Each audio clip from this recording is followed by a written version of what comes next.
engineering, product management, and executive leadership, implementing complex software across expanding platforms.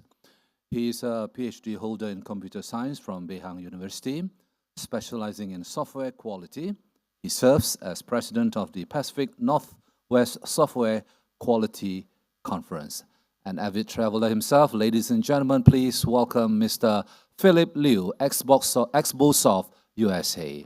Mr. Liu. Thanks for the, is this on? Is this working? Yeah, yes. Thanks for the kind introduction. I was thinking about the talk previous to mine. I was wondering what would be the key takeaways from this morning's talk, as he dropped so much knowledge on us. And what would you say? Does anybody want to say what they thought were the key takeaways from this morning's talk? Anybody have any thoughts on that? Anybody? I think for me, one of the key takeaways was that AI is actually going to generate more testing jobs, right? In managing the AI and in testing the AI and so on. And then there's the other fear that we have, that we all have as testers, that AI is going to take away our jobs, right? So there's a lot of fear of that. And if you look on LinkedIn these days, you see that a lot of people are looking for work. Does anybody see that? That a lot of senior testers are looking for work. So I wanted to start here with this quote from Micah Kaufman, who is the CEO of Fiverr. Fiverr is one of the largest platforms for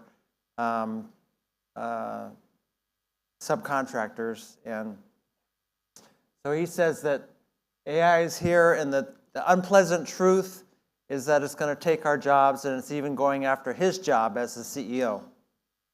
And that this is a wake-up call, right? So I think that from his point of view, AI is going to take away a lot of jobs.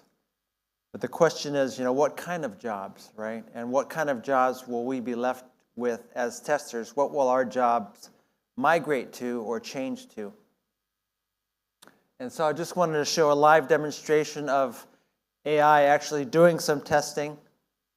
I'm just going to show a video. This is I work every day with AI tools to do testing, and this is actually an AI tool that we use that is checking the SOFTEC website, and in particular checking my page as a speaker and looking for defects. And I think this whole video is going to be about 4 minutes. I won't show the whole video, but I just wanted to show you the power of AI tools and what they can do in testing. And maybe some of you have already seen this before. This, on the left-hand side, is the console. It's talking about what it's doing. On the right-hand side, you see these agents, these bots going around doing lots of stuff, right? And so they're finding all kinds of issues, looking at usability, looking at design, looking at even spelling, right? Looking at, well, it looks like it found an issue, copyright year was incorrect, right? And it's going to find some other issues, GDPR issues and so on, that maybe you as a web designer or web master may be concerned about. So it's just going to keep cranking away, and it'll be done in a few minutes. I'm not going to show the whole video. Okay. And then after it's done, it kicks out a report and gives a grade, tells you what was good, what was bad, talks about some GDPR compliance issues and some other issues that it found with respect to accessibility and privacy. And so my question to you, it found all these things. How long would have it taken you to do that? How long would have it taken you to find those defects? Maybe several hours, maybe half a day, something like that.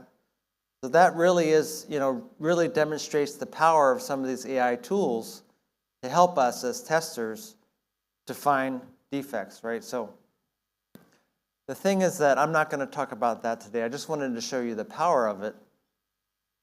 And so the power of it is that we can leverage AI to help us as humans, right? In some of these quotes, I bring these up because my talk is not about AI today. I know the conference is all about AI, but I wanted to talk about something that we as humans can do and be to complement what AI can do for us, right? So we as humans, and my talk today is about EI, not AI, right? Emotional intelligence that we use as humans to leverage AI, to leverage our capabilities of humans to work together and communicate. Now, as far as communicating, I am really an introvert. As I was explaining to one of the people at dinner last night with all the speakers, this is really a stretch for me to get up and talk to you. And one of the things about communicating is that a big part of it, communicating is a big part of emotional intelligence, right?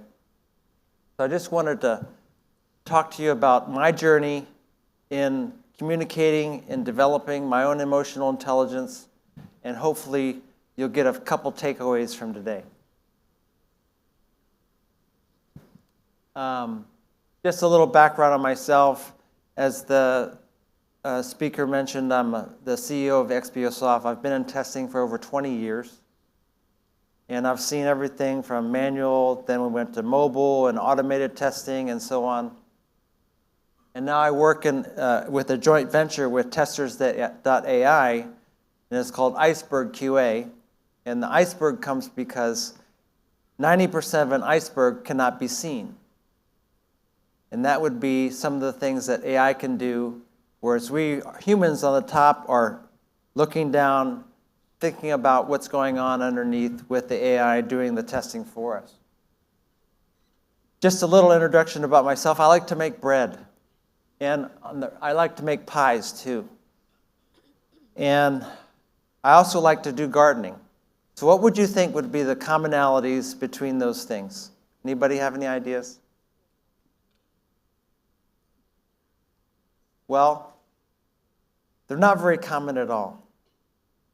But the thing about making pies and making bread is that the iteration of making a pie or making bread is only maybe an hour, maybe 2 hours. Then you find out the result, and then you make a change. Oh, this was too dry. I should add more of this, right? Now with gardening, the iteration is 1 year, right? You plant some vegetables 1 year, and then you find out, shoot, it didn't have enough water, the tomatoes are really small, right? So you have to go again next year, right? In Agile, in Scrum, the iterations are 2 weeks.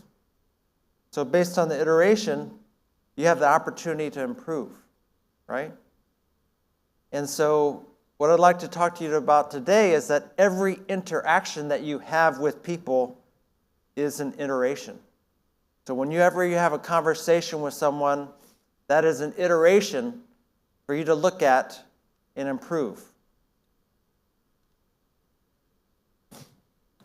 Now, a lot of you come to these testing conferences and you come to learn this and that. Here are some top software testing trends of things that people are trying to learn in software testing. There's a lot of courses you can take in software testing, right? And you come here to learn these kind of things. And as a kind of a learning track, usually start with these kind of things, like the foundation course, right? Then you go into the advanced course, then you go into mobile, things like that, right? And so the thing is, you as an individual contributor, learning these things, learning about test automation, learning about API testing, and so on. What does it take for you to jump from being a guy behind a computer writing test automation scripts to being a leader, to being a manager in your company. I don't think it's about whether or not you can write good Selenium scripts. But it's more about your ability to work with others, to lead others, to guide others, to teach others, right? It's not about how you as an individual know how to identify objects with Selenium. So I'm not going to, I guess I'll ask you, how many people here think that EI skills, what I'm talking about, is important? Raise your hand. Come on, let's raise your hand. Come on, let's go. Raise. All right. EI skills are really important. I'm trying to engage you guys, but it doesn't seem to be working too well. So, what is EI skills, right? What do you want to learn today? On the left side, you've got all these things that you want to learn. On the right side, we have these cloudy things in what I consider, the EQ, emotional quotient, versus IQ, and then EI, right? Emotional intelligence. I think it's a really fuzzy word that a lot of people don't really understand what it is, and some people think, oh, that means empathy. I'm trying to understand and get in touch with other people's feelings, things like that. That's part of it. But very rarely do we really understand and are aware of it and learn how to practice it and actually do it. So why should you care? Why should you care about this? You just want to do your code, right? The thing is, as one of my professors said to me one time, they said, well, it doesn't matter how good your ideas are if you can't communicate it to other people. And so I challenge you to think about that. If you're going to be working by yourself all the time, your ideas and the work that you do are always going to be enhanced by working with others and communicating with others, right? It's even part of the Agile Manifesto. One of the key aspects of the Agile Manifesto is face-to-face conversation, right? It's not about working by yourself. It's about being co-located, working directly with others, communicating with others, right? That's what Agile is all about. So the question I have for you to think about is, what kinds of frustrations or what frustration have you had recently in working with teammates? Maybe you got frustrated because they couldn't discuss a problem and describe it well. Maybe you got frustrated for many other reasons. I get frustrated a lot of times when I talk to people. And that's what we're going to be talking about today. Part of it is understanding when you get frustrated.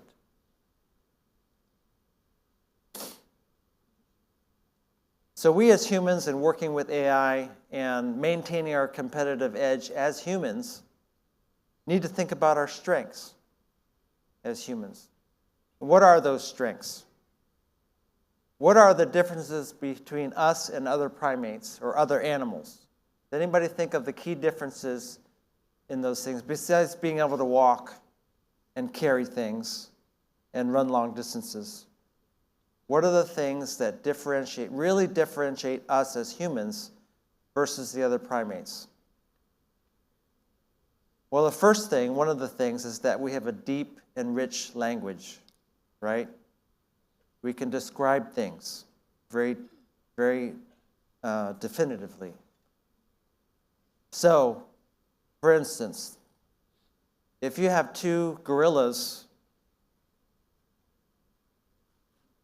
fighting against other, say, Neanderthals or humans, and the gorillas are just going along like this and running around, and we're going to fight with them, right? How would the humans beat them? Well, they would beat them by strategy. While the gorillas are just grunting with each other and going like this, what are the humans doing? They're saying, okay, you go around the backside, and then I'm going to sneak over here, and then we can trap them like this. we can really describe and talk about strategy versus gorillas that cannot. The other thing that we can do, and it's combined with language, is that we can work together in large groups. You wouldn't see a group of gorillas getting together for a conference by SOFTEC because gorillas only operate in very, very small groups. There's hundreds here, right? They would not be doing that, nor would they be sharing ideas. And that's all communicated with the language. So the sharing of ideas, the working together, communicating, it's all part of our DNA as humans versus the other primates. And so I ask you again, people have this fuzzy feeling about what EI is. Is it communicating with others? Is it kind of being touchy-feely, things like that? Working together, listening, that's all part of it. If there's one thing, remember I asked you earlier today, what was the one thing that you took away from the talk this morning? If there's one thing I want you to take away, is that awareness is important. Awareness of yourself, awareness of others, thinking about how you're reacting, thinking about how you're listening, thinking about how others are listening to you. Being aware of all these things. A lot of times I'm in meetings and some guy will be talking and he will just talk and talk and talk and talk. And I'm thinking to myself, oh boy, right? But I'm also being aware of, geez, I'm getting frustrated here. What can I do to change my feelings or my reaction? Because when I get frustrated, I can't hear. I don't listen very well, right? And a lot of you probably have those same things. When you get frustrated, when you get angry, you can't hear, right? Unfortunately, there's no class on this. There are no classes on this. This is your class, right? And the good news is that you can learn and you can do it. So it's not like the high jump. I can't jump very high. I'm only going to get this high, even if I tried. Even when I was young, I could only get about that high. But we can learn about EI and how to improve ourselves. EI can be developed through practicing and learning, not like the high jump. Okay, so there is hope. There is hope for all of us. So here are some of the EI components. You'll notice that awareness is a big word in here, awareness. Some of the things you've heard of course, empathy and so on. But I think the awareness piece is the biggest piece I'd like to talk to you about today. I like to put things in matrices because we're engineers. And it's good for us to understand things in matrices. So EI has two kind of dimensions. One of them is our personal competence and our social competence. Recognition is understanding what's going on. And then regulation is reacting or controlling how we react to these things that are going on, either within ourselves or with other people. Here's the other matrix on personal competence. And so the problem is that when we react to things, when we think things, when somebody says something and it makes us angry, a lot of times it's a reaction. It's a reaction just like when we react to a tiger. We run away, or we get angry, or we pick up a tool, right? It's a reaction, not necessarily thinking about it and responding. We just react. So my question to you is, what kind of things make you react? Right? Has anybody ever said anything that they wish they could take back? Has anybody ever sent an email that they wish they didn't send? Right? That's a reaction. Those are reactions. You got angry, you reacted, you just, right, you send off an email, shoot, I wish I hadn't have sent that.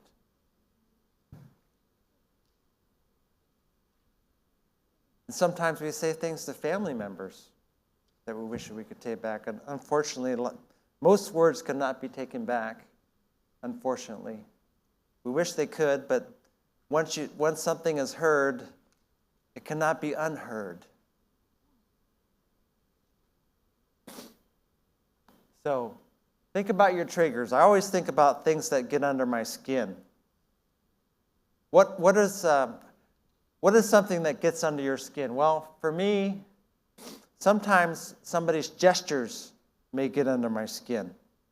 I may kind of like, oh, why does he keep going like this?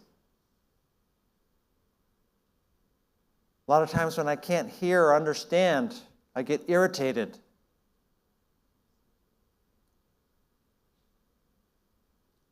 This morning, the professor, he talks really fast. So some of it I didn't quite get, even though English is my native language. Some of it I couldn't quite hear clearly. I was like, okay, don't react to that. A lot of times when people don't look at me, I get irritated. And I try to recognize that and say, okay, that's just me. I don't have to be mad about that, right? A lot of times I imagine a little man on my shoulder talking to me. Say, okay, Phil, you don't have to be angry about that. Okay.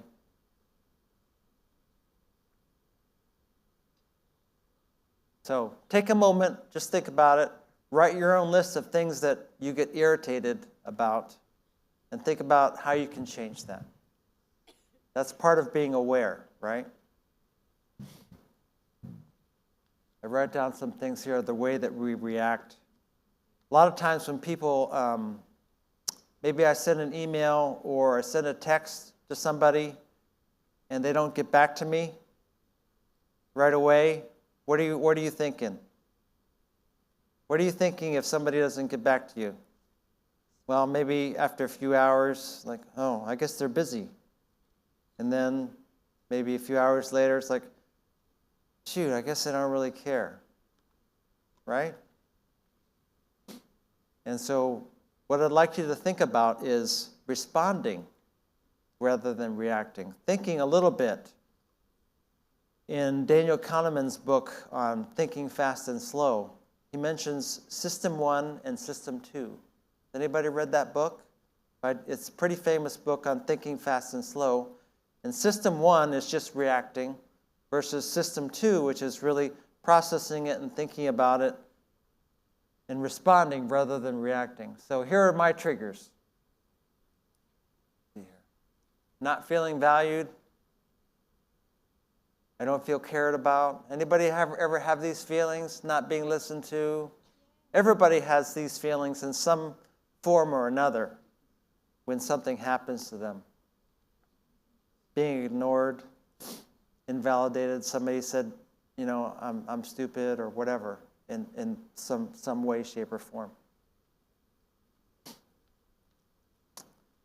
So the trick here is to, when you get down about something, to really think about the good parts of the interaction. Well, he kind of criticized me, but he did say some things that were good. And so now I'm going to talk about the social competence and working with others and thinking about what others do and say. Okay? And part of that is practicing. You have to practice these things, just like you practice the high jump. You want to get better at the high jump, you have to jump. Right? You want to get better at swimming, you have to swim. You can't read books about swimming. It's not going to work. So the first thing would be, listening, right? Listening is really, really important. I'm not going to force you guys to do a listening exercise.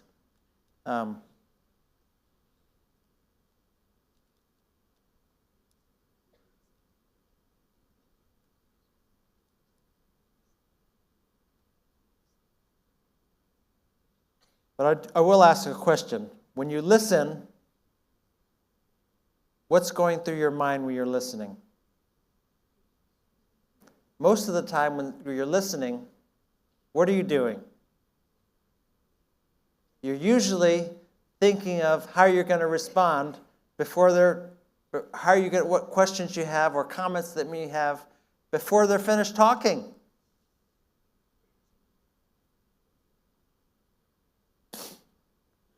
Okay. So before they finish talking, be silent. Silence is a big part of communication that people forget about. If the space is always filled with words, you have no time to think, and you have no time to let the other person talk. Right? So give the space for silence. Some people are very uncomfortable with silence. I'm letting it be silent right now. But some of our best ideas come from silence, right?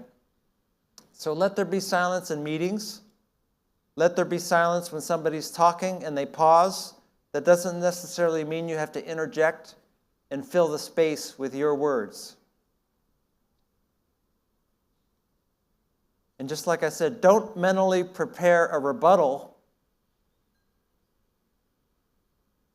and want to respond with your own ideas or interrupt when a person has a little pause. Don't have your own counter arguments. Paraphrase, ask questions. Is this what I heard? Did you say this?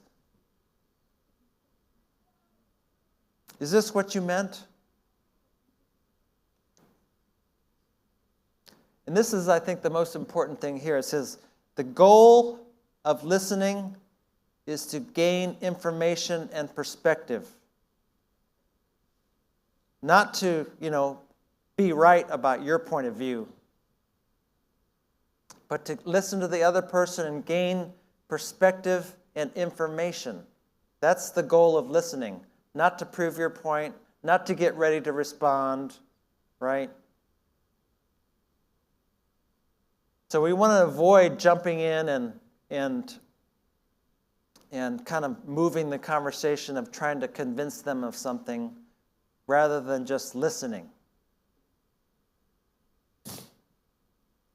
So here's some good open-ended questions that show that you're listening versus trying to prove your point when you're in a conversation. Right? So a closed-ended question would be yes, no versus what, how, those kinds of things. All of these are standard type ways of asking open-ended questions. Okay?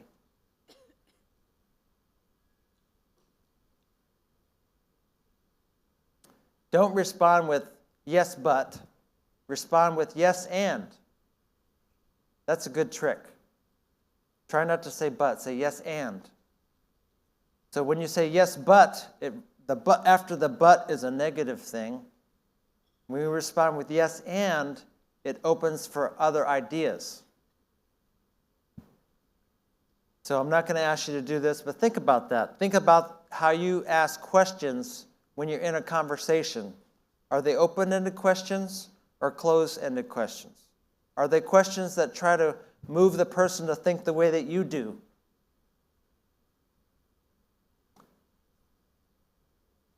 Stephen Covey has a great quote here. Most people do not listen with the intent to understand. They listen with the intent to reply. So please, if you can get anything out of this besides the awareness word that I mentioned, I'd like you to think about when you're listening, don't listen with the intent to reply. Okay. So taking an engineering approach to the whole thing, right? You can analyze each interaction and the outcomes of that interaction. So based on what you say, based on what you heard, you can actually map it out with a fishbone diagram or a flow diagram and think about it from an engineering point of view.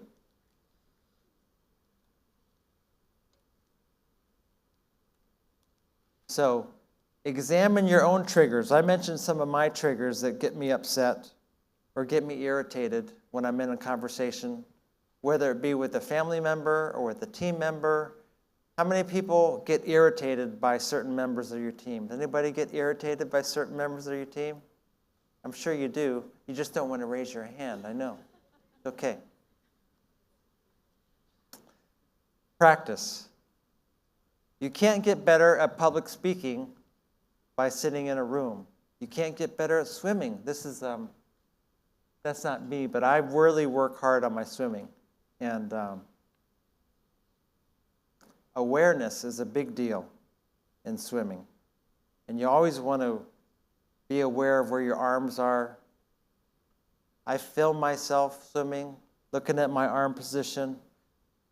And the thing is, with dealing with other people and communicating with other people, you can analyze yourself as well. You can do your own acceptance checklist, acceptance criteria, just like a tester.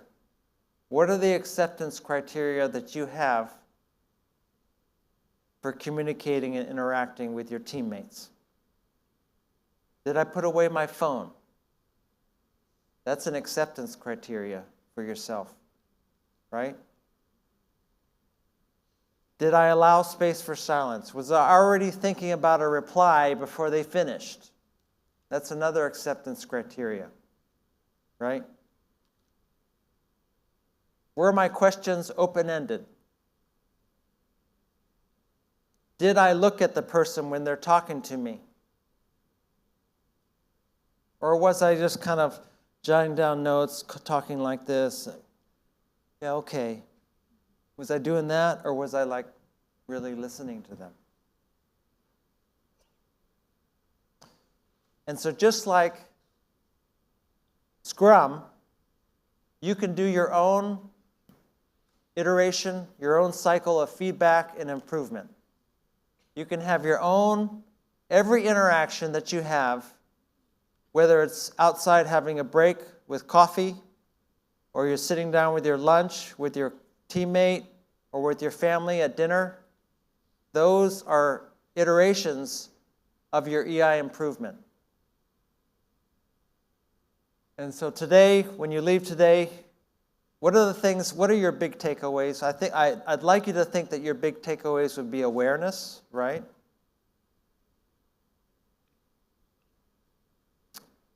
Responding versus reacting, like a tiger came in the room, you know? Maybe another one would be allowing for silence. Silence is okay.